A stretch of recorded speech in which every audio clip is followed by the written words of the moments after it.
আন্তর্জাতিক টি-20 ক্রিকেটে নজিরবিহীন কীর্তি গড়লেন ব্রাজিলের পেসার লরা কার্ডোসা। প্রথম বোলার হিসেবে এক ম্যাচে 9 উইকেট নেয়ার বিশ্ব রেকর্ড এখন তার দখলে।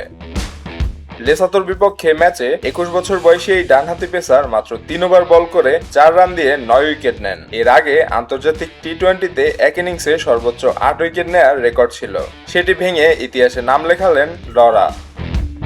ম্যাচে আগে ব্যাট করে ব্রাজিল 8 উইকেটে তোলে 202 রান। জবাবে ব্যাট করতে নেমে লেসোথো নারী ক্রিকেট দল মাত্র 13 রানে অল আউট হয়, যেখানে উইকেটের 9টি তুলে নেন লরা কার্ডোসা।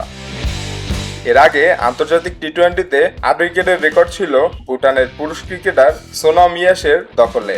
2025 সালে মায়ানমারের বিপক্ষে তিনি 7 রান দিয়ে 8 উইকেট তুলে নিয়েছিলেন। মেয়েদের ক্রিকেটে এক ইনিংসে সর্বোচ্চ উইকেটের রেকর্ড ছিল ইন্দোনেশিয়ার রোহমালিয়ার দখলে। 2024 সালে মঙ্গোলিয়ার বিপক্ষে কোনো রান না দিয়ে 7 উইকেট তুলে নিয়েছিলেন তিনি। সেই রেকর্ডও ছাড়িয়ে গেলেন লরা।